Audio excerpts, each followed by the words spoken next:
mon joyeux service d'offrir à Jésus-Christ en vivant sacrifice mon corps et mon esprit. Accepte mon offrande, bien-aimé Fils de Dieu, et que sur moi descende la flamme du Seigneur. J'abandonne ma vie sans regret ni frayeur à ta grâce infinie, ô mon libérateur. Accepte mon offrande, bien-aimé Fils de Dieu, et que sur moi descende la flamme du Seigneur. Qu'un feu nouveau s'allume par ton amour en moi, et dans mon cœur consume ce qui n'est pas à toi. Accepte mon offrande, bien-aimé Fils de Dieu, et que sur moi descende la flamme du Seigneur. Ciel Jésus, sois mon maître, par ton sang racheté. À toi seul je veux être, et pour l'éternité. Accepte mon offrande, bien-aimé Fils de Dieu, et que sur moi descende la flamme du Seigneur. Accepte mon offrande, bien-aimé Fils de Dieu,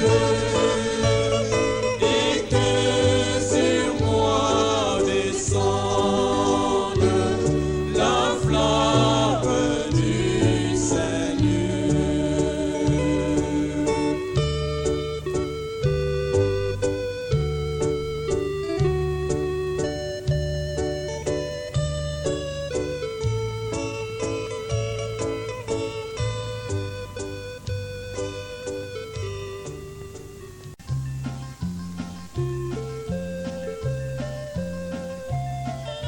Numéro 174, cet immense bonheur.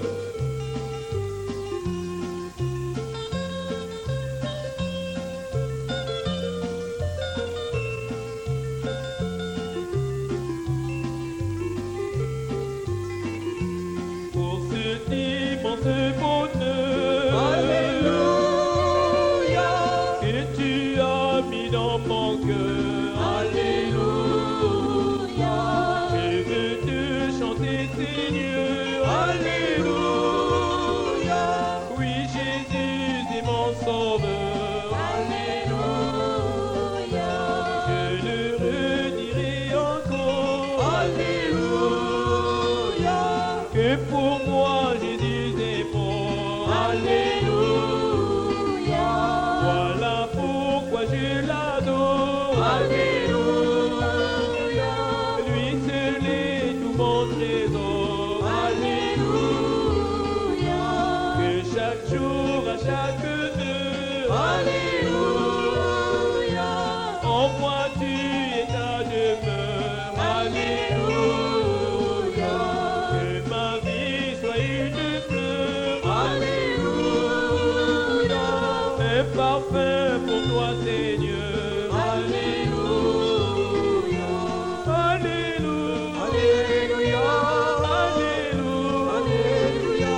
Oui, Jésus est mon sauveur. Alléluia, Alléluia, Alléluia, Alléluia. oui, Jésus-Christ est mon sauveur. Que chaque jour, à chaque heure, Alléluia, en moi tu es ta demeure. Alléluia, Que ma vie soit une fleur. Alléluia, Un parfum pour toi, Seigneur. Alléluia, Alléluia, Alléluia, Alléluia. Alléluia. Oui, Jésus est mon sauveur. Alléluia, Alléluia, Alléluia. Alléluia. Oui, Jésus-Christ mon sauveur. Alléluia, Alléluia, Alléluia. Alléluia. Oui, Jésus est mon sauveur. Alléluia, Alléluia, Alléluia. Alléluia. Oui, Jésus-Christ est mon sauveur.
Jusqu'à ce que je quitte l'hôpital, il y a un moment, et j'ai laissé cela dans les mains du Seigneur, au cas où, sachant que j'étais un peu enroué, parce que j'ai pris froid. Mais j'ai pensé que si maman était assez bien pour que je puisse revenir, je reviendrais ici pour être avec vous. Parce que lorsque je vois quelqu'un comme maman étendu là, et sachant qu'il y a d'autres mères et pères ici qui... Nous devons tous en arriver là, voyez-vous, et je suis si reconnaissant qu'elle soit prête à partir. Et puis, il y a autre chose que j'aimerais exprimer à l'église. Je crois que j'ai repéré Sir Wilson, là-bas au fond. Et Sir et frère Sothman sont peut-être aussi quelque part dans le bâtiment. Et plusieurs d'entre vous qui avez offert votre assistance pour veiller maman pendant la nuit, et différentes choses comme cela. Quel dévouement! J'apprécie tout ce que vous avez fait. Franchement, la famille est épuisée. Vous savez, nous sommes à son chevet chaque nuit. Et, or, la plupart d'entre eux travaillent. Alors c'est Meda ou moi, ou Dolores. Et elle a des enfants qui vont à l'école. C'est donc assez pénible de faire cela à 2 ou 3. Vous vous épuisez, vous avez de la peine à avancer, et vous n'arrivez presque plus à faire la différence entre le jour et la nuit. Spécialement lorsque vous arrivez à l'âge de Meda et au mien, vous savez. Il ne faut pas beaucoup de nuits pour vous épuiser quand vous prenez de l'âge. J'avais coutume de penser que je pouvais rester debout jour et nuit. En rentrant de Californie dans ma vieille Ford, modèle T, je devenais un peu somnolent sur la route. Il me fallait 4 ou 5 jours, peut-être 7 jours, pour faire le voyage. Je conduisais jour et nuit, et lorsque j'étais un peu fatigué, je jetais ma couverture à côté de la voiture. J'allais dans la prairie, je dormais quelques heures, et ensuite, je continuais ma route. J'ai beaucoup changé depuis lors, Fresneville. Je réalise que j'ai juste passé les 25 ans, voyez-vous. C'est donc un privilège d'être ici, ce soir, dans la maison du Seigneur. Et ce matin, j'avais quelques notes que je voulais, que le Seigneur m'avait données. Et j'ai pensé que peut-être ce matin, si j'en avais eu l'occasion, j'aurais parlé de ça avant de prier pour les malades. Mais étant donné que nous étions en retard avec les questions ce matin, j'ai pensé que si maman se sentait mieux, ce serait peut-être un signe pour que je revienne ici ce soir pour vous parler quelques instants, si je n'interrompais pas le programme de Fresneville. Alors que j'étais dans la pièce, j'ai reçu un merveilleux témoignage au sujet d'une sœur chrétienne qui est avec nous ce soir. Elle était dans la ligne de prière ce matin, priant pour quelqu'un d'autre. Et dans sa chambre, une pièce sombre, il y a le souper du Seigneur, le dernier souper du Seigneur. Il se trouve que le soleil ne peut jamais pénétrer dans la pièce. Et c'est ainsi qu'à 3 heures cet après-midi, ce halo de lumière qui est apparu lorsque nous avons terminé de prêcher sur les âges de l'Église, ici, mais ayant plutôt les couleurs de l'arc-en-ciel, est venu juste sur la tête du Seigneur Jésus. Elle l'a observé pendant quelques instants, puis elle est allée le dire à sa sœur, d'après ce que j'ai compris. Elles sont venues et se sont émerveillées de cela pendant un long moment, environ 1 heure. Et ensuite, elles ont appelé un voisin prédicateur, frère Stricker, afin qu'ils viennent voir le phénomène. Ils l'ont observé jusqu'à 17 heures environ. Puis on a demandé au prédicateur de prier, mais il lui semblait qu'il ne pouvait pas prier, ou quelque chose comme cela. Peu de temps après, quelqu'un a donné un message, et ils avaient donné leur interprétation de ce que cela signifiait. Et le message disait qu'ils avaient mal interprété, qu'ils ne l'avaient pas donné correctement. Je crois que c'est juste, n'est-ce pas, Sœur Bruce? Ils ne l'avaient pas donné correctement. Cela disait que ce signe voulait montrer, en quelque sorte, qu'elles étaient appréciées, parce qu'elles avaient cru le message proclamé ici au tabernacle, comme cela. Et il leur fut dit qu'elles verraient des choses plus grandes que cela arriver, qu'elles verraient même des anges monter et descendre et monter. Ainsi, nous vivons dans les derniers jours. Nous sommes près de la fin des temps. Et cela peut paraître terrible pour certaines personnes, mais pour les chrétiens, je suis content que nous en soyons là. Je suis content que nous soyons à la fin. Je l'ai dit une fois dans une réunion, et une personne qui me parlait m'a dit, « Que voulez-vous dire? Vous voulez dire que vous seriez content de voir arriver la fin du monde ?» J'ai dit, « Oh oui, monsieur. » J'ai dit, « Assurément. » Il a répliqué, « Cela ne paraît pas sensé qu'une personne désire que la fin du monde arrive. » J'ai dit, « À la fin du monde, du temps, Jésus vient, et c'est lui que je désire voir. » Et j'ai dit, « La Bible parle de tous ceux qui auront aimé son avènement. » Voyez-vous?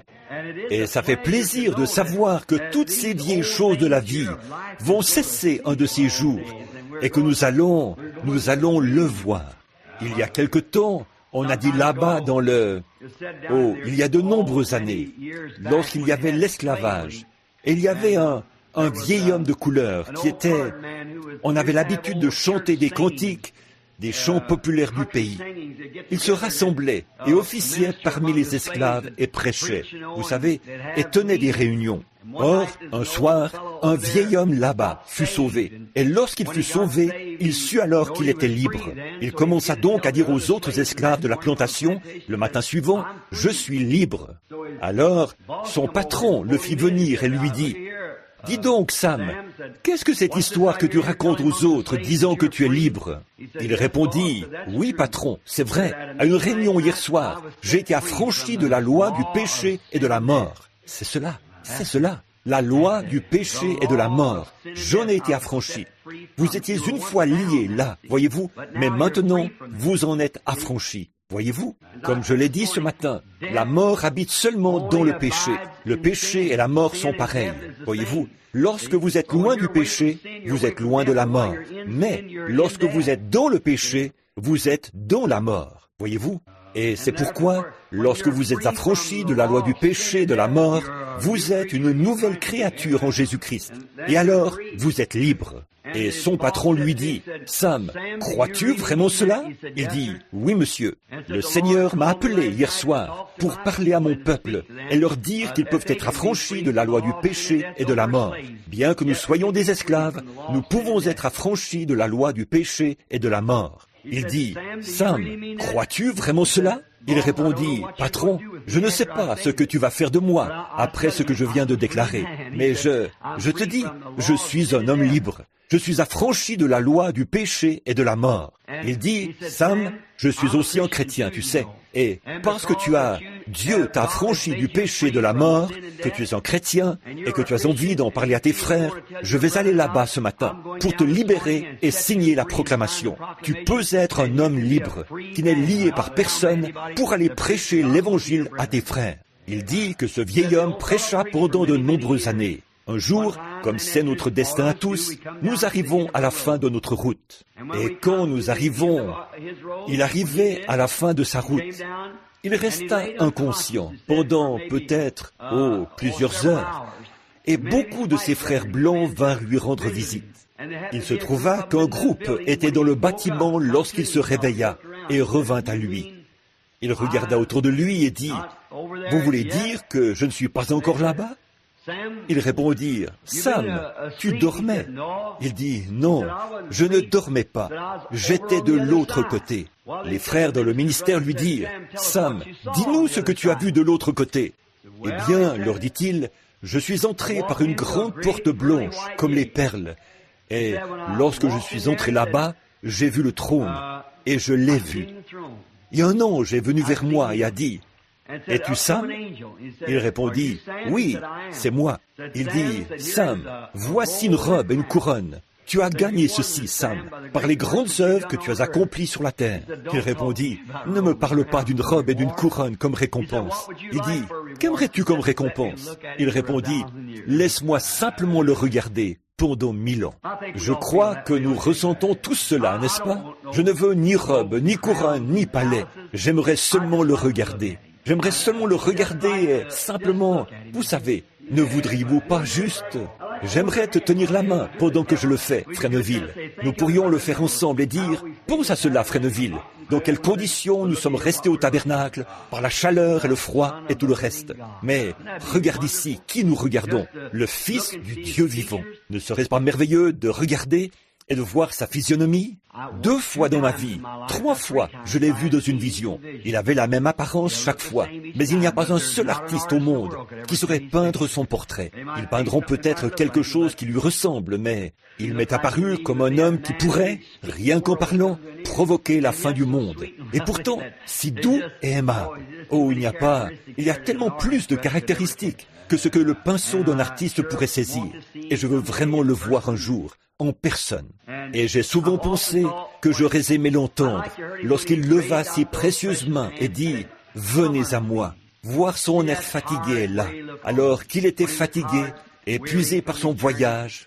Il dit « Venez à moi, vous tous qui êtes fatigués et chargés, et je vous donnerai du repos. Prenez mon joug sur vous et recevez mes instructions, car je suis doux et humble. » J'aurais aimé l'entendre dire cela.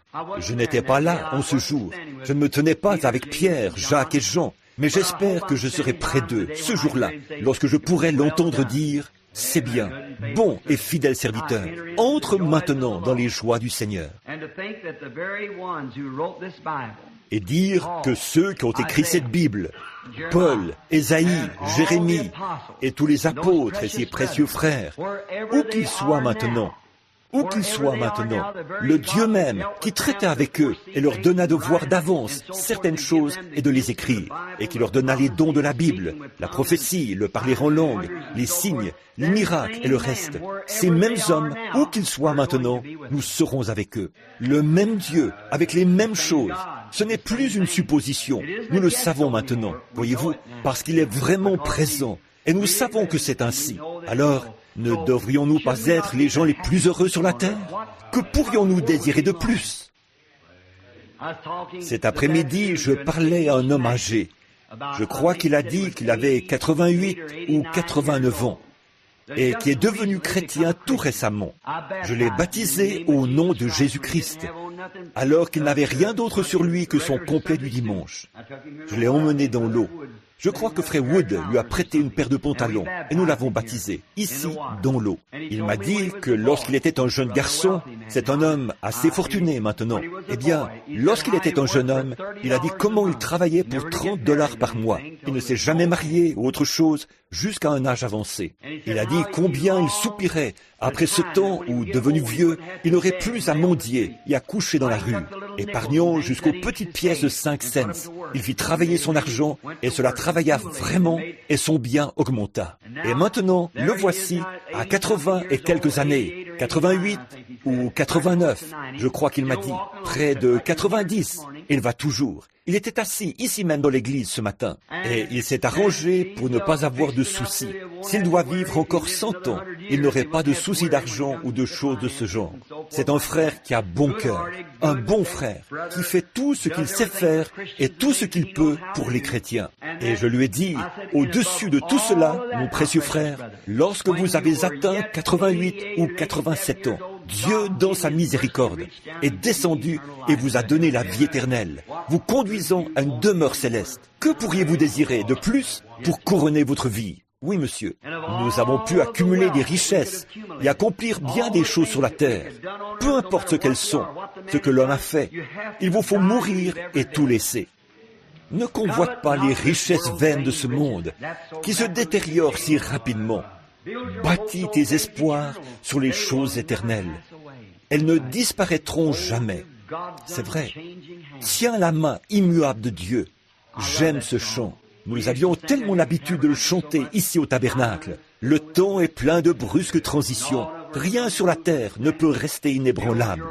Bâtis tes espoirs sur les choses éternelles. Tiens la main immuable de Dieu. Ma vieille mère est étendue là-bas ce soir. Si j'avais 100 millions de dollars, je donnerais tout pour lui parler pendant 1 heure. Je le ferais, assurément. Et qu'arriverait-il maintenant? Si elle avait 100 millions de dollars de côté, quel bien cela lui ferait-il maintenant? Rien, voyez-vous. Avec ce qu'elle a, elle ne laisse pas de trésor terrestre, mais elle laisse ceci. Elle connaît le Seigneur Jésus comme son Sauveur. C'est la chose principale. Face à tout cela, faisons tous l'inventaire de nous-mêmes ce soir. Réfléchissons juste avant de commencer à prier. Quelle est ma position vis-à-vis de Dieu ce soir? Examinons nos cœurs et regardons ce qu'il en est. Seigneur, si j'ai blessé une âme aujourd'hui, si un pied s'est écarté de la route à cause de moi, quoi que j'ai fait ou dit qui soit faux, ô Dieu, pardonne-moi cela. Voyez-vous? Ma foi regarde vers toi, toi, agneau du calvaire, Sauveur divin. Écoute maintenant ma prière, enlève toute ma culpabilité, et que dès aujourd'hui, je sois tout à toi. Comme je marche dans le sombre labyrinthe de la vie, et que les chagrins autour de moi se multiplient, toi, sois mon guide. Ordonne que les ténèbres se changent en jour, et suis les larmes de tristesse, que je ne m'égare plus jamais loin de toi. Garde-moi sur le sentier, Seigneur. Garde-moi au centre de ta volonté. Jeunes ou vieux, nous ne savons pas quel peut bien être votre âge. Vous pouvez avoir 80 ans, mais si vous vivez jusqu'au matin, vous survivrez à beaucoup de jeunes gens ou de jeunes filles de 16 ans. Il y aura beaucoup de jeunes gens de 16 ans qui vont rencontrer Dieu avant le lever du jour, demain matin. C'est vrai, ainsi l'âge n'a rien à voir avec cela. Mais la question est celle-ci. Êtes-vous prêt pour le rencontrer? C'est la chose principale. Pensons à ces choses dans notre prière, alors que nous inclinons nos têtes. Oh, Ô bienveillant, saint et vénérable Père de la vie, nous entrons dans ta présence, toi le Dieu Tout-Puissant, pour te dire merci du plus profond de notre cœur pour le privilège d'être assis ici ce soir. Alors que je marchais dans cet hôpital il y a un instant, observant ces gens dont certains étaient inconscients, saignaient, criaient ou étaient agités et avaient dû être attachés à leur lit. Ô Dieu, je prie que chacun d'entre eux soit prêt, Père, qu'ils soient prêts à te rencontrer s'ils doivent quitter cette vie.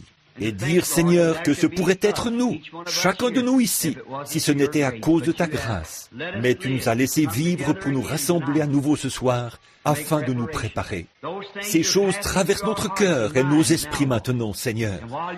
Et pendant que tu sondes nos cœurs, s'il y a en nous quoi que ce soit d'impur, Seigneur, enlève-le, Père. Ô Dieu, consacre nos âmes à toi. Nous te remercions pour tout ce que tu as fait, et pour ce que nous croyons que tu feras, et pour cette lumière qui est apparue aujourd'hui dans la maison de Sœur Bruce. Je te remercie pour cela, Seigneur. Cela les fortifiera. Maintenant, Seigneur, je te prie d'accorder ce soir à nos âmes d'être rafraîchies constamment dans ta présence, ici dans ce tabernacle. Nous te remercions, Père, pour ce tabernacle. Nous te remercions pour son pasteur ici, notre frère Neville, un homme plein d'humilité, un homme intègre, un homme qui est plein de l'amour de Dieu pour Christ et son Église. Je te prie de le bénir, ainsi que sa gentille petite compagne et ses enfants. Et Seigneur, puisse-t-il rester longtemps avec nous, ici sur la terre. Accorde-le. Garde la maladie éloignée de leurs portes et garde-les en bonne santé. Garde la maladie éloignée de toutes nos portes, Seigneur. Garde-nous en bonne santé, afin que nous puissions te servir. Et maintenant, nous déposons nos âmes sur l'autel pour qu'elles soient sondées, alors que j'ouvrirai les yeux dans quelques instants pour lire ta parole, si c'est ta volonté. Le sort est tombé sur moi d'essayer de briser le pain de vie pour les gens. Maintenant, Seigneur, aide-moi à dire quelque chose qui puisse aider une pauvre âme fatiguée, ici ce soir. Aide-nous, afin que cela soit aussi des paroles de correction, pour que nous sachions comment nous conduire et ce que nous devons faire, et comment nous devons vivre dans ce monde présent, si nous nous attendons à faire du ciel notre demeure.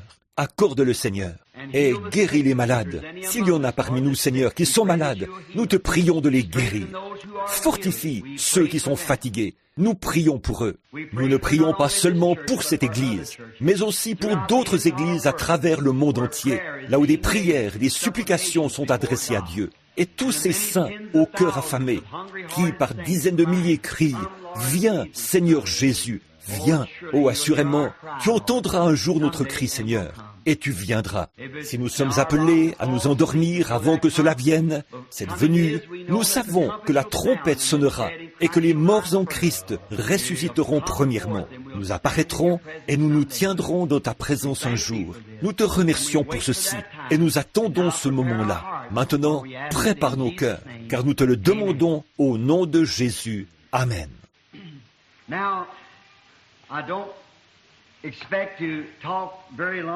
Maintenant, je ne pense pas parler très longtemps ce soir, peut-être 30 ou 40 minutes, d'un petit sujet que, premièrement, j'aimerais lire un passage de l'Écriture qui se trouve dans le livre des Psaumes, Psaume 105, jusqu'au verset 15 inclus. Pendant que je lis ce psaume, je désire que vous écoutiez attentivement la lecture de la parole, parce que la parole de Dieu ne faillira jamais. Louez l'Éternel, invoquez son nom, faites connaître parmi les peuples ses hauts faits. Maintenant, pensez un peu à ça. Louez l'Éternel, invoquez son nom, faites connaître parmi les peuples ses hauts faits.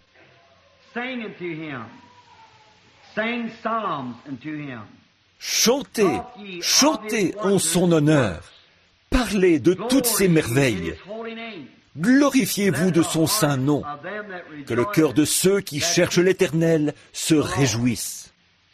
Ayez recours à l'Éternel et à son appui, cherchez continuellement sa face. Souvenez-vous des prodiges qu'il a faits, de ses miracles et des jugements de sa bouche. Postérité d'Abraham, son serviteur, enfant de Jacob, ses élus. L'Éternel est notre Dieu. Ses jugements s'exercent sur toute la terre. Il se rappella toujours son alliance, ses promesses pour 1000 générations. L'alliance qu'il a traitée avec Abraham et le serment qu'il a fait à Isaac. Il a érigé pour Jacob en loi, pour Israël en alliance éternelle. Disant, je te donnerai le pays de Canaan comme héritage qui vous est échu.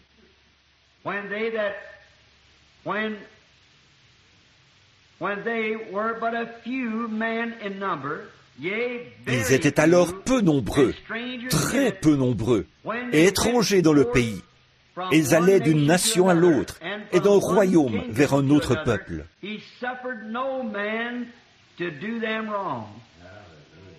Mais il ne permit à personne de les opprimer. Il châtia des rois à cause d'eux. Ne touchez pas à mes oints, et ne faites pas de mal à mes prophètes. Je désire tirer de cela le sujet suivant, le respect. Nous lisons ici à propos de David qui crie à l'Éternel.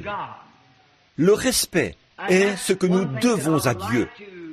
Et c'est une chose que j'aimerais faire pénétrer dans le cœur de chaque personne ici ce soir.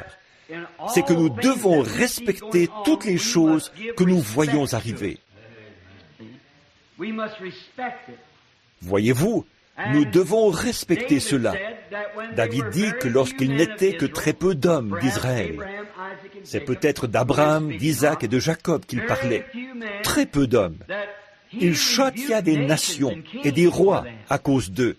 Dieu châtia les nations et les rois, disant, « Ne touchez pas à mes oints et ne faites pas de mal à mes prophètes. » Dans l'Ecclésiaste, au chapitre 12 et au verset 13, il est écrit ceci.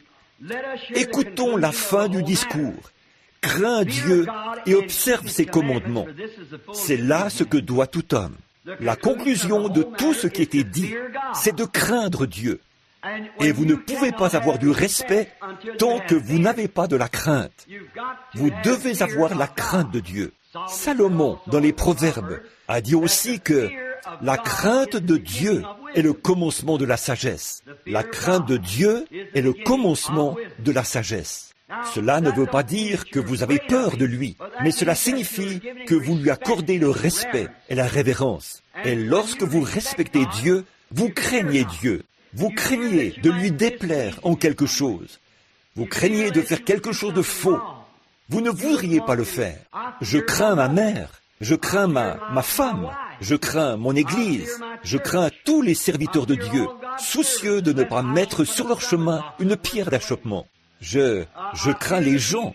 Je crains les gens de la ville, soucieux de ne pas faire quelque chose de faux qui leur ferait penser que je ne suis pas un chrétien. Voyez-vous, vous devez, avant de pouvoir avoir du respect, vous devez avoir de la crainte. Et Dieu exige cela. Il réclame le respect. Oui, Dieu le réclame. Et la crainte l'amène. Nous savons que la crainte amène le respect. Maintenant, prenez par exemple un homme qui soit fermier ou peut-être ouvrier, à qui personne ne fait attention, mais laissez-le seulement trouver un emploi dans la police et qu'il descende dans la rue en tant que policier, avec son insigne et son uniforme. La personne qui ne voulait peut-être pas lui parler le jour précédent lui dira « Salut Jean, comment vas-tu » Voyez-vous, pourquoi cela? Il en résulte une sorte de terreur, de crainte ou de respect. Peut-être qu'il va être élu maire de la ville, ou peut-être, que serait le président Kennedy ce soir, s'il n'était pas le président Kennedy? Qu'arriverait-il s'il était le même homme que maintenant, mais qu'il soit un ouvrier, ici, chez Colgate, pour $40 par semaine? Voyez-vous, il traverserait cette ville et personne ne ferait vraiment attention à lui, si ce n'est ses propres associés. Mais, étant donné qu'il est le président des États-Unis, il mérite le respect. Voyez-vous?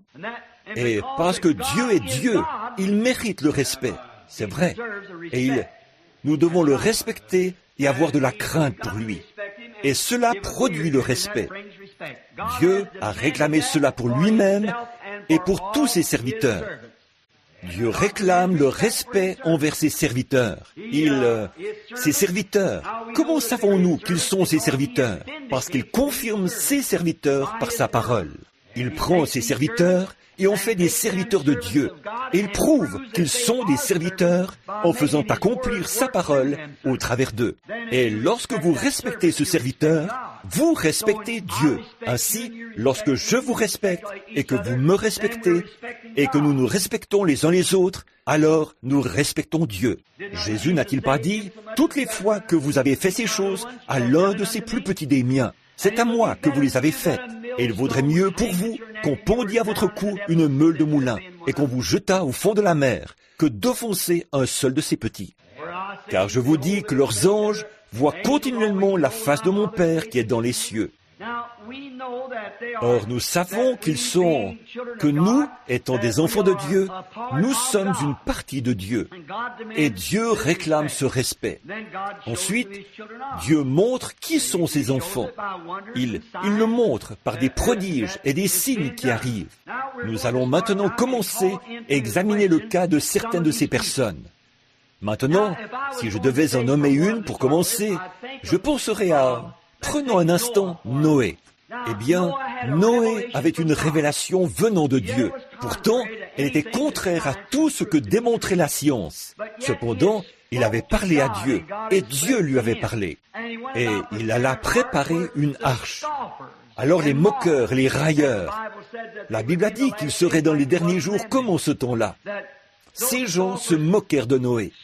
Eh bien, ils pensaient qu'il avait perdu la tête, parce qu'il construisait une arche. Mais Dieu apporta le jugement sur ces moqueurs, parce qu'ils ne voulaient pas écouter le messager de Dieu et entrer dans cette arche par sa prédication. Alors Dieu envoya son jugement divin sur la terre.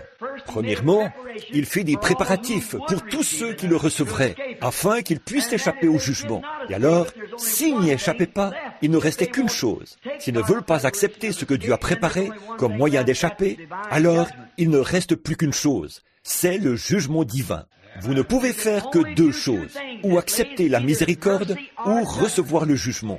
Vous devez accepter l'un ou l'autre. C'est là que nous nous trouvons ce soir.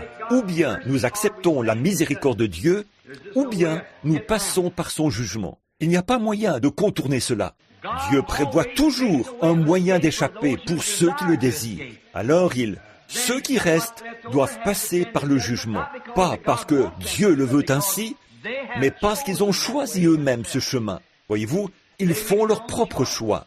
C'est là que nous nous trouvons ce soir, mes amis. C'est la même chose. Nous pouvons ou bien accepter le moyen prévu par Dieu pour échapper, ou bien passer par son jugement. Soit l'un, soit l'autre. N'êtes-vous pas heureux ce soir d'avoir choisi le moyen prévu pour échapper? Parce que tous ceux qui refusent le moyen prévu pour échapper devront passer en jugement.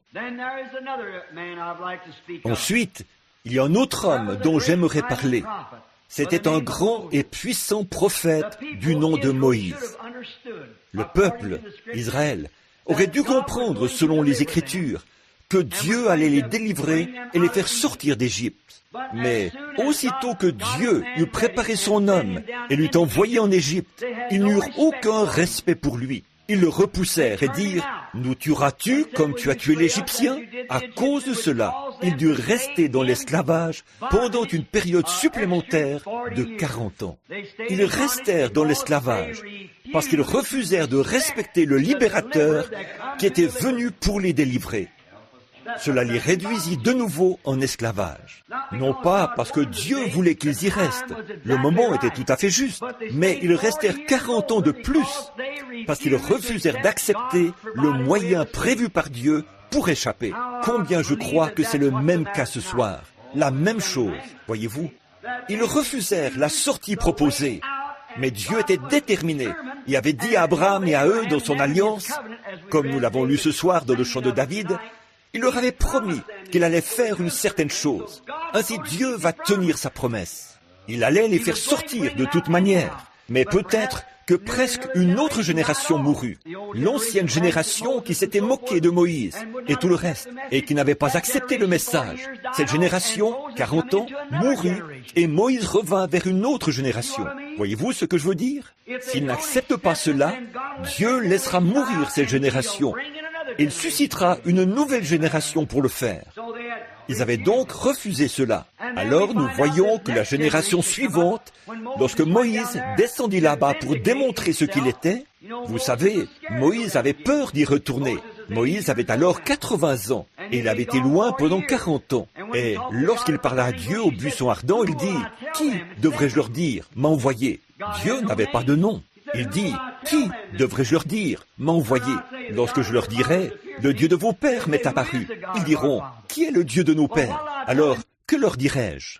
Il répondit, « Tu leur diras que je suis celui qui suis. » Tu leur diras que je suis celui qui suis.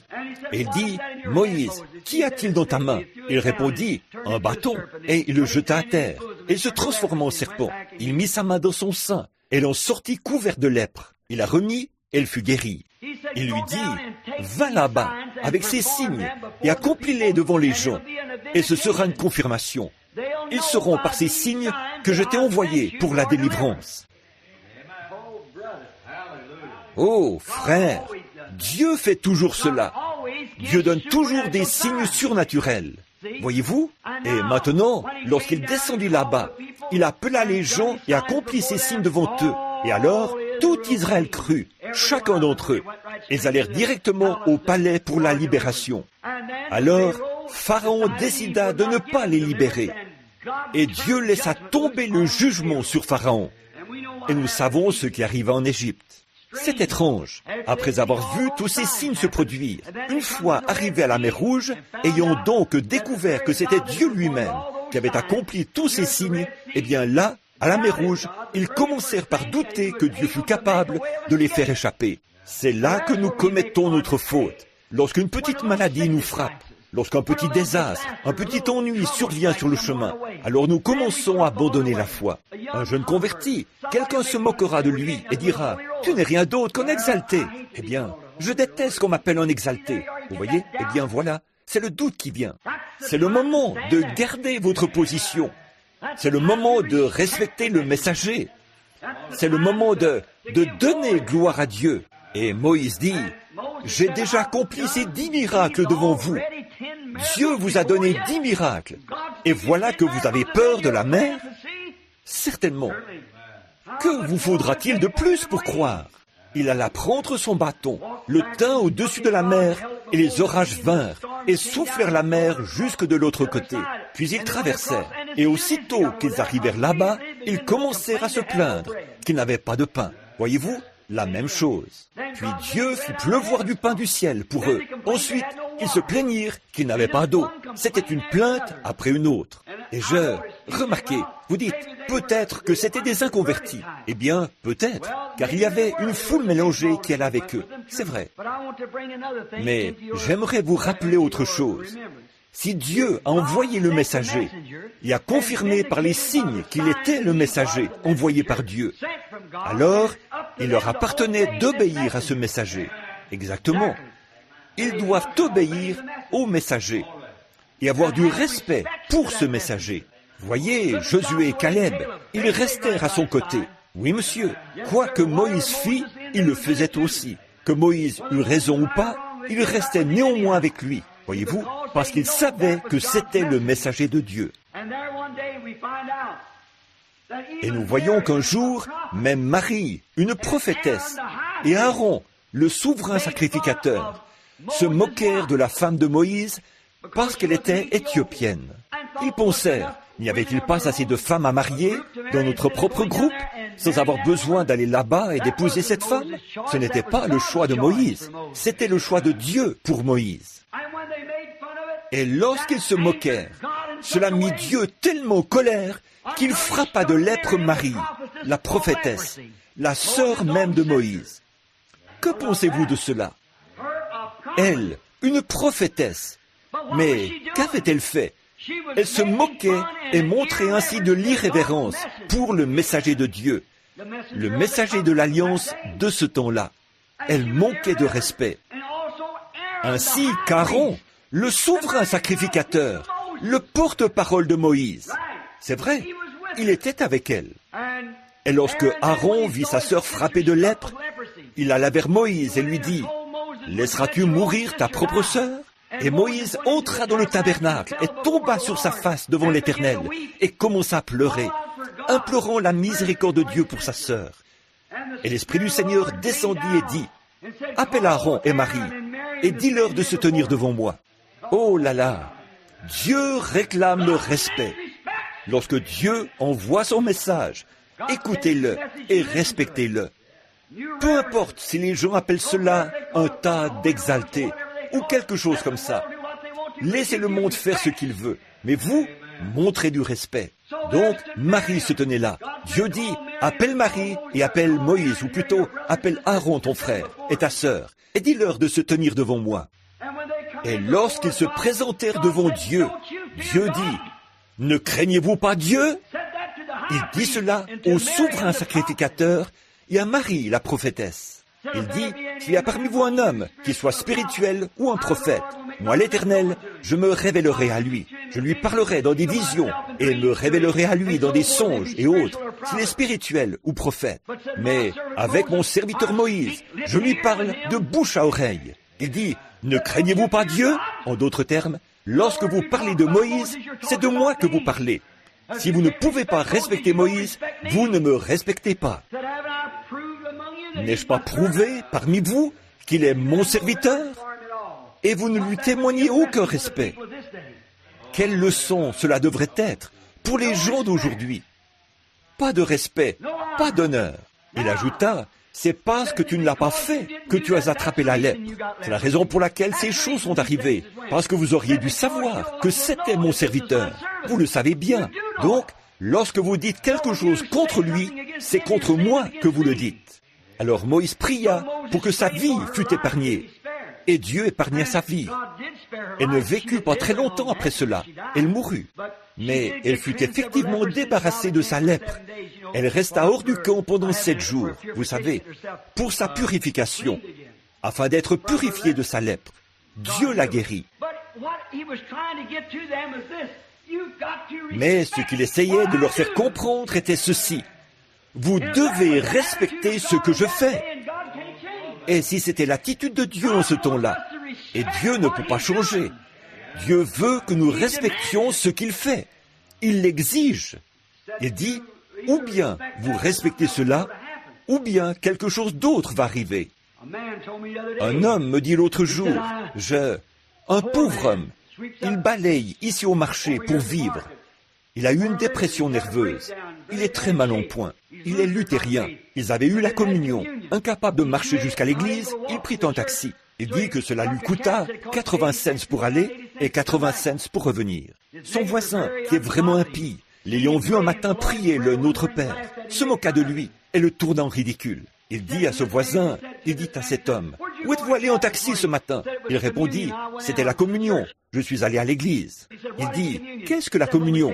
Il répondit, « C'est lorsque nous prenons le pain et le vin. » Il dit, « J'ai aussi eu la mienne ce matin à table, avec une tranche de pain léger et un demi de whisky. » Voyez-vous? J'ai entendu parler de 3 garçons qui, une fois, se moquèrent de la communion à l'église. J'en ai entendu parler. Ils allèrent dans leur chambre d'hôtel et avec des sandwichs au jambon et une bouteille de whisky, ils eurent là-bas leur communion, se moquant de la communion qu'ils avaient dans une église pentecôtiste. Moins de 3 mois plus tard, tous les 3 l'un était mort et les 2 autres étaient dans une maison d'aliénés. Vous ne pouvez pas manquer de respect envers Dieu. Vous devez respecter Dieu. Si vous ne le croyez pas, restez tranquille. Tenez-vous-en éloigné. Faites cela. Ou alors, venez avec révérence et respectez-le. Ne vous moquez pas des gens qui sont dans l'esprit. Ne parlez pas des gens qui adorent dans l'esprit de Dieu. Laissez-les tranquilles. Je me tenais là, au coin de la rue, en train de prêcher, il y a plusieurs années en arrière, alors que je n'étais qu'un jeune prédicateur. Une femme passa. Elle était de foi catholique, et je savais que son mari était catholique, mais elle n'était rien. Et c'était une très belle, très jolie femme, ravissante, d'environ 20 ou 22 ans. Je la connaissais alors qu'elle était jeune fille ici en ville. Elle s'approcha donc et se tenant là, elle dit « Je ne laisserai pas ma vache préférée avoir la religion de William Branham. » Et le soir suivant, avant d'avoir pu arriver vers elle, j'appris qu'elle était mourante à l'hôpital. Et aujourd'hui encore, ils ne connaissent toujours pas la cause de sa mort. Elle était mourante là-bas à l'hôpital et son mari va me chercher. Il dit, il était catholique. Il vint et dit, venez vite faire une prière pour ma femme. Elle vous a réclamé toute la soirée. Elle se meurt. Je répondis, eh bien, j'irai. J'entrai dans la voiture et quittai la réunion et je partis pour l'hôpital. Je grimpai les escaliers en courant et rencontrai une infirmière qui me dit, elle est déjà morte. Mais le mari dit, venez quand même faire une prière pour elle. Je répondis, elle est morte. Il dit, faites quand même une prière. Cela ne lui fera aucun bien maintenant. Il dit, eh bien, venez la voir. Et j'y allais. Elle avait des cheveux noirs à reflets roux. Je crois qu'on appelle cela auburn. C'était une très jolie femme, avec quelques taches de rousseur sur le visage et de grands yeux bruns. Et cette femme, me dit cette infirmière, Billy, elle est morte dans une telle agonie qu'elle criait votre nom aussi fort qu'elle pouvait, disant « Dites-lui de me pardonner !» À tel point que ces taches de rousseur apparaissaient sur son visage comme des verrues, et ses grands yeux sortaient de ses paupières à moitié fermées. Bien sûr, vous savez ce qui arrive lorsqu'une personne meurt. Cela fait travailler les reins et les intestins. C'est ainsi qu'une vapeur s'élevait de son corps. Elle mourut dans une telle agonie parce que, non pas parce qu'elle manqua de respect envers moi, mais parce qu'elle manqua de respect envers l'évangile que je prêchais. Et Dieu accomplissait des signes et des prodiges. Il y a quelque temps, à New Albany, j'étais en train de parler à un pêcheur pour le conduire à Christ, lorsqu'un grand et gros homme aux mains calleuses, dans le garage, qui était un de mes amis, et dont le gendre exploitait le garage juste à côté. J'étais là, prêchant à l'heure du dîner. Je mangeais un sandwich et lui parlais de Dieu. Pendant la journée, je cherchais un endroit où aller à l'heure du dîner pour essayer de gagner une âme à Christ. Il dit, « Monsieur Branham », je n'étais qu'un jeune prédicateur. Il dit, « Monsieur Branham, ma mère avait ce genre de religion, cette religion qui touche le cœur. » Et les larmes coulaient sur ses joues. Je lui dis, « Depuis combien de temps est-elle partie ?» Il dit, « Des années. Elle a toujours prié pour moi. » Je lui dis, « Le Dieu qui a entendu ses prières essaie d'y répondre en ce moment même. » Et cet homme vint à cet endroit et dit, « Bonjour !» Il était ivre. Il dit, « Hé Billy, écoute, chaque fois que tu veux venir dans mon garage, tu peux venir. Mais n'apporte pas avec toi ta vieille religion d'exalté. » Je me tournai vers lui et dis, « Partout où Christ n'est pas le bienvenu, je n'irai pas. » Il se retourna et dit, « Oh, reprends tes sens, mon garçon. » J'entendis simplement dans mon cœur une voix dire, « Tu récoltes ce que tu sèmes. Il vaudrait mieux pour toi qu'on suspendît à ton cou une meule de moulin et qu'on te jetât au fond de la mer. » Et son propre gendre, ce même après-midi, lui passa dessus avec un camion Chevrolet de 2 tonnes chargé. Il fut écrasé. Voyez-vous, vous devez respecter Dieu. Vous devez faire, Dieu réclame le respect. Il l'exige. Ainsi Marie aurait dû le savoir, et Aaron de même, sachant que Moïse était conduit par l'Esprit de Dieu pour accomplir ce qu'il allait faire. Un prédicateur baptiste m'a écrit une lettre il y a quelques jours. Oh, quelle semonce il m'a adressée! Il a dit, un type aussi paresseux que vous, qui a un ministère soi-disant comparable à celui d'Élie le prophète, et de vous voir rester assis à la maison à ne rien faire. Ainsi, Billy, qui remplit en ce moment le rôle de secrétaire, lui a écrit une lettre en réponse. Il a pensé, eh bien, je crois que je vais simplement lui répondre.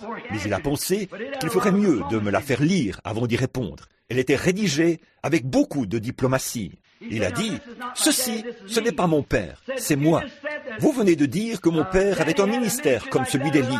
Vous avez dit qu'il restait assis quelque part au bord d'une rivière, avec une canne à pêche à la main, ou qu'il se trouvait à la montagne, son fusil à la main. Alors, que direz-vous d'Élie, qui resta assis 3 ans près d'un ruisseau ?» Ne savez-vous pas qu'ils sont conduits par l'Esprit de Dieu pour faire ce qu'ils font? Voyez-vous, chacun essaye de diriger les choses à sa manière, mais l'homme doit être conduit par l'Esprit de Dieu, et on doit respecter cela, c'est tout. Tenez, l'autre jour, ici en ville, une précieuse âme a vu un autre frère. Celui-ci a dit, « Où est Bill ?» Il a répondu, « Il est parti au Canada. » Il a dit, « Je suppose qu'il est parti chasser. » Il a dit, « Oui, il va chasser. » Il a répondu, « Oh, quel non-sens !» Bon, cet homme ne savait pas. que j'étais sous la puissance du Saint-Esprit et que c'était par une vision qui était ainsi dit le Seigneur que je devais y aller. Que ferez-vous au jour du jugement? Quel bien cela ferait-il si j'allais à son chevet prier pour lui? Premièrement, il ne me croit pas. Ces gens viennent dire de telles choses, comme si je ne savais pas qu'ils ne croient pas, bien qu'ils vous tapent sur l'épaule et vous appellent frère. Pourtant, vous savez qu'ils ne croient pas cela. Voyez-vous, ils ne croient pas cela. Et vous pouvez savoir, vous ne pouvez absolument rien faire pour eux. Ils vous appellent pour venir prier pour eux, mais cela ne leur fera aucun bien, parce que, voyez-vous, ils ne respectent pas cela. Vous devez le croire. Observez ceux qui croient vraiment et observez ce qui arrive. Voyez-vous, vous devez respecter cela. Jézabel, du temps d'Élie, comme elle manqua de respect envers Élie. Comme elle, Élie était en fait son pasteur. Assurément, elle ne voulait pas le reconnaître. Si elle, non, elle était une athée, ou une infidèle, ou une adoratrice d'idoles. Elle avait ses propres prêtres païens. Pourtant, Élie était son pasteur. Dieu l'envoya là pour être pasteur. Il était pasteur, que, s'il a repris sévèrement et lui révéla tous ses péchés, malgré tout, il était son pasteur. Elle ne voulait pas du tout reconnaître cela. Elle lui manqua de respect. Elle le haïssait, assurément. Que lui arriva-t-il? Dieu laissa les chiens la dévorer dans la rue. C'est vrai. Pourquoi? Parce qu'elle manqua de respect envers le message qu'elle y prêchait. Dieu réclame le respect. Vous devez l'avoir. Si vous voulez recevoir quelque chose de Dieu, vous devez respecter Dieu. Et cela doit venir de votre cœur, du fond de votre cœur. Vous devez le faire. Mais elle manqua de respect envers Dieu, en manquant de respect envers son prophète. Or, elle savait qu'Élie était un prophète. Il n'y avait personne en Israël de comparable à Élie. Ses visions et tout le reste étaient parfaits devant Dieu. Mais il les condamna. Miséricorde, oui, il le fit pour chaque dénomination et tout le reste. Tout ce qui est appelé péché, il le condamna. Du plus petit au plus grand, le roi et tous les autres. Il n'épargna personne. Mais ils durent savoir qu'il était un prophète. Ils ne purent pas faire autrement. Oui, monsieur. Même Akab essaya de l'accuser de la sécheresse. Il pria effectivement Dieu d'envoyer la sécheresse. Oui, il le fit. Il dit, j'ai la puissance et je fermerai les cieux. Il n'y aura ni pluie, ni rosée, sinon à ma parole. Pouvez-vous imaginer cette petite Jézabel au visage fardé, martelant le sol d'un pas rageur et criant « ce vieil hypocrite qui fait que ses petits-enfants souffrent !» et toutes ces choses. Élie, essayant de les ramener à Dieu, essayant de faire revenir une nation à Dieu. Voyez-vous, il semble qu'elle pouvait dire aux gens, et vous prétendez que vous croyez dans un homme comme lui, qui peut fermer les terres comme ceci, en empêchant la pluie et la rosée, et toute son hypocrisie, et sa sorcellerie, ou quels que soient les termes qu'elle pouvait utiliser.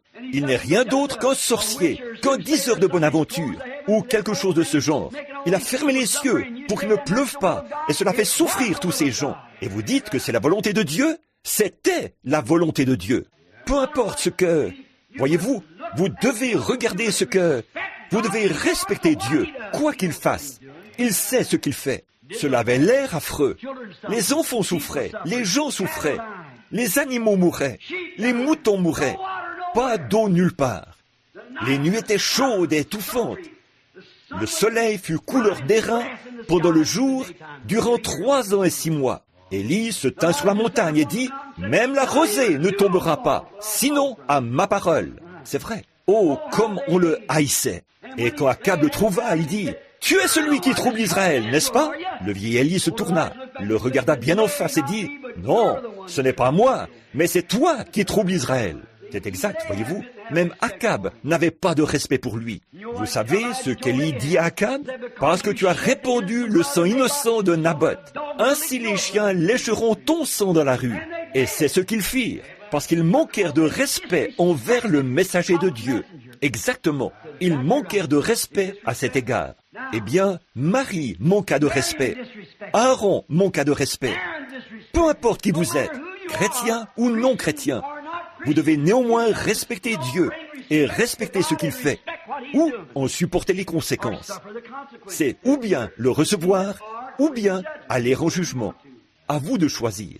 Combien je pourrais témoigner des heures durant de ce que j'ai vu pendant ma vie, de ce que j'ai vu dans les autres pays et dans d'autres parties du monde, des choses qui sont arrivées. Mais je vais m'en abstenir. Il suffit que vous compreniez ce que j'essaie de vous dire. C'est que vous devez respecter cela. J'ai vu des jeunes gens dans les réunions rire et se moquer, mais moins de 24 heures plus tard, vous les trouviez écrasés dans la rue. J'ai vu des jeunes gens présents aux réunions une certaine année, à un certain endroit.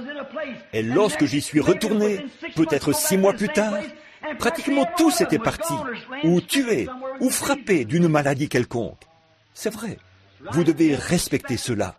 Je me souviens d'une certaine jeune fille, un soir, dans le Tennessee, alors que je sortais, après avoir prêché dans une grande église baptiste, alors que je passais la porte, je me suis senti conduit, ce soir-là, à l'appeler à venir à Christ. Eh bien, elle m'a ri au nez lorsque je l'ai appelée à venir à Christ. Il s'est trouvé que c'était l'une des filles du diacre. Elle s'est tenue près de la porte ce soir-là et m'a attendu. Lorsque je suis sorti, elle a dit, « Je veux que vous sachiez ceci maintenant.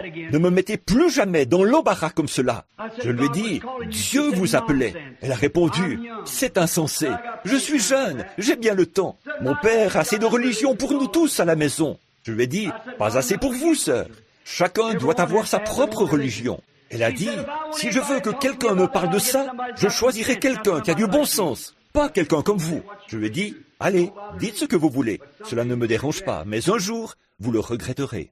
Peu après, j'ai repassé dans la même ville, et voilà qu'elle descendait la rue, débraillée, avec son jupon qui pendait, une cigarette à la main. Elle m'a offert du whisky, la même chose. Et voici son témoignage. Elle a dit, vous souvenez-vous du soir où vous m'avez appelé là-bas ? Elle a dit, c'était la vérité. Elle a dit, l'Esprit de Dieu me rendait témoignage ce soir-là et essayait de me convaincre de venir.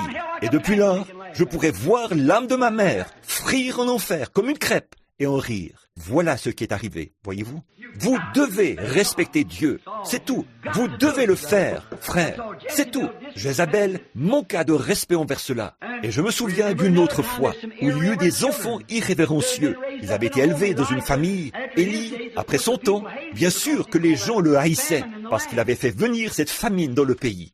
Il y avait des gens qui avaient appris à leurs enfants qu'Élie, un homme comme cela, qui avait été pris et enlevé au ciel, avait vraisemblablement dû être tué quelque part, puis simplement enterré et caché. Il ne croyait pas cela.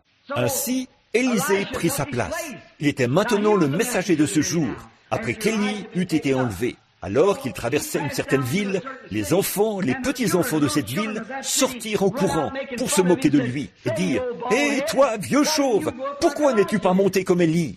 Voyez-vous, ils ne croyaient pas qu'Élie était monté. Voilà, c'est ça. Ce n'était pas le manque de respect envers l'homme, c'était le manque de respect envers son message. Il était le successeur d'Élie. Il avait l'onction, l'esprit d'Élie était sur lui. Il alla là-bas et fit exactement les mêmes choses qu'Élie. Alléluia! Jésus a dit, « Celui qui croit en moi, les œuvres que je fais, il les fera aussi. » Oui, ces signes suivront ceux qui auront cru. Ils manquèrent de respect envers cela. Ils manquèrent de respect envers Élie, parce qu'ils croyaient en Élisée, parce que l'Esprit était sur lui.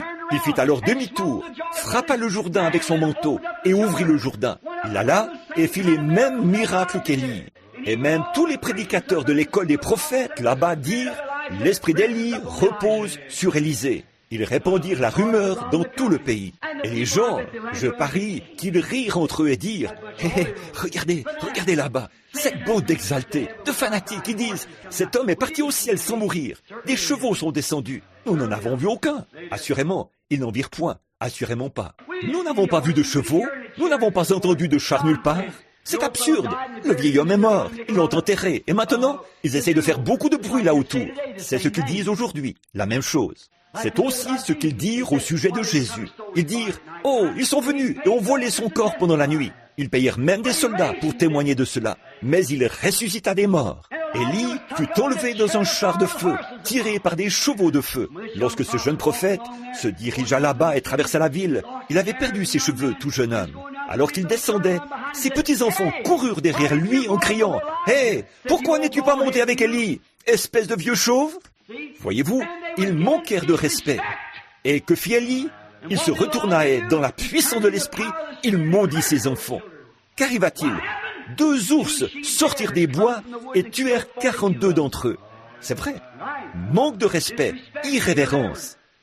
Vous ne pouvez pas faire cela. Vous devez respecter Dieu. Si l'un de ces enfants avait dit, si leur père et leur mère avaient dit, maintenant, enfant, regardez, on dit qu'Élie fut enlevé. À présent, nous n'en savons rien, mais je ne sais pas si c'est vrai ou pas. Mais laissez-moi vous dire que la meilleure chose à faire, c'est de ne rien dire à ce sujet. Allez simplement votre chemin. Lorsqu'il passera, nous avons entendu dire qu'il doit passer par la ville aujourd'hui. Il aura une réunion dans la rue, là-bas. Si c'est le cas, et que vous le rencontrez sur le chemin de l'école, dites simplement « Bonjour révérend » « Bonjour monsieur » ou quelque chose comme cela. Parlez-lui. Mais au lieu d'agir ainsi, sans doute qu'à la maison, on leur avait dit « Oh, ils entendirent un jour à table, papa et maman rire et se moquer, disant « Regardez-moi cela, ils disent que cet exalté a été enlevé. » Pouvez-vous croire chose pareille? Et ils ont dit que ce vieux type chauve, aussi chauve qu'une citrouille, qui n'a pas plus de 35 ans, va venir ici. Ils vont tenir des réunions dans la rue. Ils s'attendent à ce que nous croyions de telles sottises. Oh, il n'est rien d'autre qu'un charlatan, c'est tout, parce qu'il ne veut pas venir dans notre église. Vous voyez, il est comme Élie, il ne veut pas venir dans nos églises. Il s'agit probablement de sorcellerie, de sorts que l'on jette. Il fait des supercheries comme Élie. Il ne croyait pas en lui. On apprenait donc cela aux petits-enfants à la maison. Si on leur avait appris la révérence et le respect, ils se seraient avancés vers ce prophète de Dieu pour lui demander de prier pour eux. Mais on leur avait appris à ricaner, à rire, à se moquer, un peu comme les enfants d'aujourd'hui. Beaucoup aujourd'hui vont se moquer de réunions dans la rue. Ils vont se moquer de la prédication de l'Évangile. Ainsi, Élie les maudit au nom du Seigneur. Pas à cause des enfants, mais à cause des parents irrévérencieux qui avaient éduqué leurs enfants à manquer de respect envers Dieu. 2 ours sortirent et en tuèrent 42. C'est de l'irrévérence. Dieu réclame le respect. Lorsqu'ils manquèrent de respect envers son prophète, ils manquèrent de respect envers lui. Même s'ils ne croyaient pas, ils auraient dû garder la bouche fermée et rester éloignés de cela. Mais non, il fallait qu'ils y mettent leur grain de sel. Il fallait qu'ils disent quelque chose qu'ils n'auraient pas dû dire. Et qu'est-ce qui leur est arrivé? Prenons quelques personnes qui, elles, ont respecté cela. Prenons la femme sunamite, avec ce même prophète, Élie. En fait, ce n'était pas une Israélite. Elle était de Sunem. Mais elle croyait en Dieu. Elle vit passer cet homme dans la ville. Elle l'entendit parler, elle vit les signes qu'il fit. On raconte dans une histoire, je ne sais pas si c'est vrai ou pas, qu'un jour, une meute de chiens sauvages essaya d'attraper une petite fille. Ceci n'est pas dans l'Écriture. C'est seulement une histoire que j'ai lue. Il est dit que la Sunamite était là, debout, au coin de la rue, et elle vit que ces chiens allaient tuer cette petite fille. Et ce saint homme, qui passait par cette ville, leva son bâton vers Dieu et demanda grâce pour ses petits-enfants. Et les chiens firent demi-tour et s'en allèrent. Cela s'est-il vraiment passé ainsi? Je ne sais pas, mais ça se pourrait. Mais quoi qu'il en soit, cette femme dit dans la Bible qu'elle vit que c'était un saint homme. Elle vit que quelque chose était arrivé. Elle vit ce qu'il était. Elle connut qu'il était un saint homme de Dieu.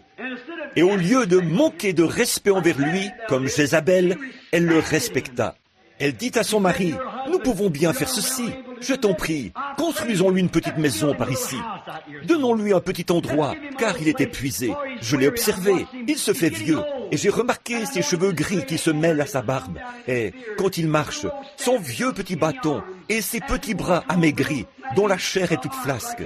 Le voilà qui vient, portant une petite cruche d'huile sur son côté, un morceau de peau de mouton enroulé autour de lui, sous le soleil brûlant. Son corps paraît brûlé et rouge. Je t'en prie, faisons-lui une petite place ici où s'arrêter. Faisons venir l'entrepreneur et construisons-lui un petit endroit et hébergeons-le. Car je vois que son esprit, par son esprit, qu'il est un saint homme. C'est un homme de Dieu.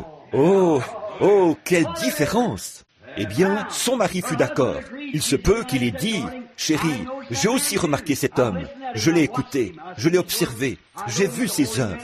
Je sais que c'est un saint homme de Dieu. Nous ferons donc cela. » Et ils firent venir l'entrepreneur et lui construisirent un joli petit endroit.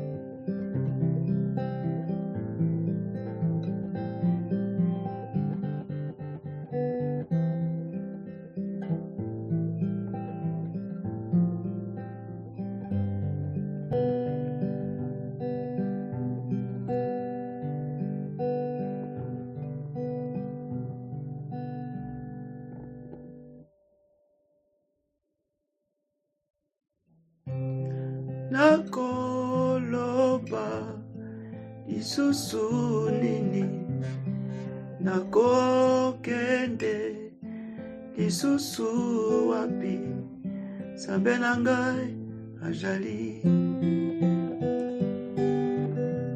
Nzambe na ngai azali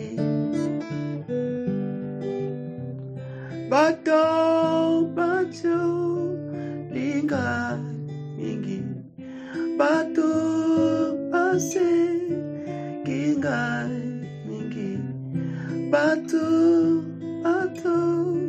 kinga mingi bato pase kinga mingi nakoloba lisusu nini nakokende lisusu wapi Nzambe na ngai azali Nzambe na ngai azali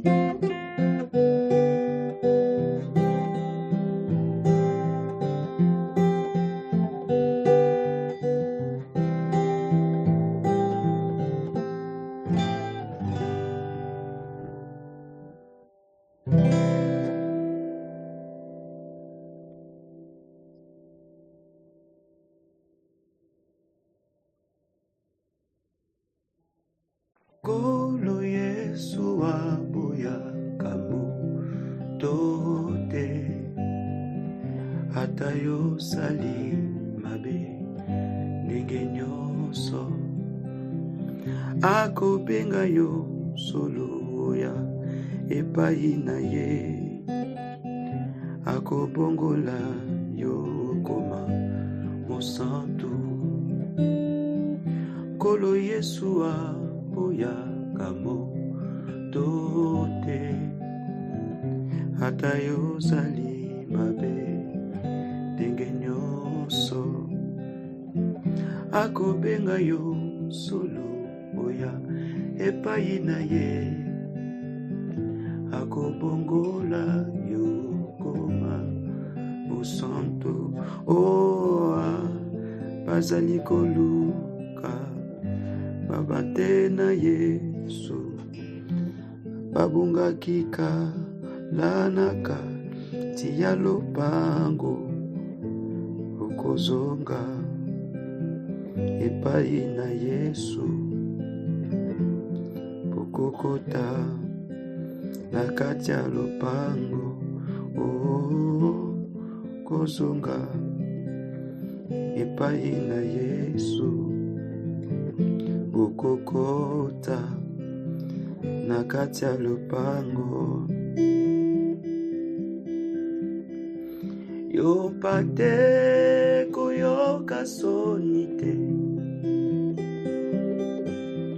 Yesu azali na yo mawa yaka akobenga yo yokalilo baya Kolo Yesu azali kobya ngayo epai na ye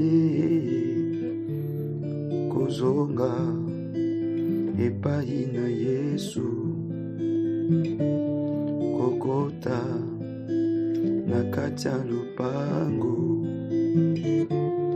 okozonga epai na Yesu kokota na kati ya lopango Yesu asilaki kokufela yo akamataki mikumbana yo nyonso akobenga yo solo oya epai na ye